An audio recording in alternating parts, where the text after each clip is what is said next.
प्रधानमंत्री नरेंद्र मोदी और अमेरिकी राष्ट्रपति डोनाल्ड ट्रंप ने फोन पर बातचीत कर भारत अमेरिका रणनीतिक साझेदारी की प्रगति पर विस्तार से चर्चा की।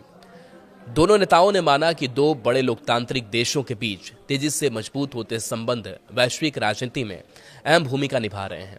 बातचीत का मुख्य फोकस रक्षा, ऊर्जा, सुरक्षा और व्यापार जैसे क्षेत्रों में सहयोग को और गहराई दे रहा है। मोदी और ट्रंप ने भारत अमेरिका व्यापक वैश्विक रणनीतिक साझेदारी की समीक्षा करते हुए द्विपक्षीय सहयोग में हो रही निरंतर मजबूती पर संतोष जताया। दोनों नेताओं ने इस बात पर जोर दिया कि व्यापार बढ़ाने के लिए गति बनाए रखना आवश्यक है।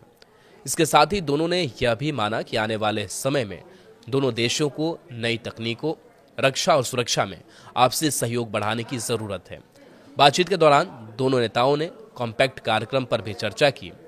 यह कार्यक्रम 21वीं सदी के लिए दोनों देशों के बीच सैन्य, तकनीकी और व्यापारिक सहयोग को मजबूत बनाने पर केंद्रित है। मोदी और ट्रंप ने महत्वपूर्ण तकनीकों, ऊर्जा और रक्षा क्षेत्रों में साझेदारी बढ़ाने पर सहमति जताई। उन्होंने माना कि इन क्षेत्रों में सहयोग दोनों देशों के हित में है। दोनों नेताओं ने क्षेत्रीय और वैश्विक स्थिति को लेकर भी विचार साझा किए। बातचीत में वैश्विक सुरक्षा, आर्थिक स्थिरता और सहयोगात्मक ढांचे को आगे बढ़ाने पर जोर दिया गया। दोनों देशों ने माना कि कई मुद्दे ऐसे हैं जिन पर मिलकर काम करने से प्रभावी समाधान निकल सकता है।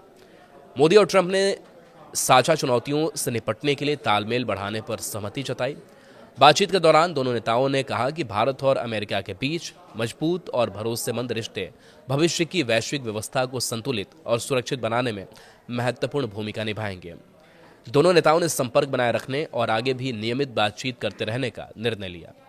उनके अनुसार निरंतर संवाद से द्विपक्षीय संबंध और बेहतर होंगे और दोनों देशों के साझा हितों को और मजबूती मिलेगी।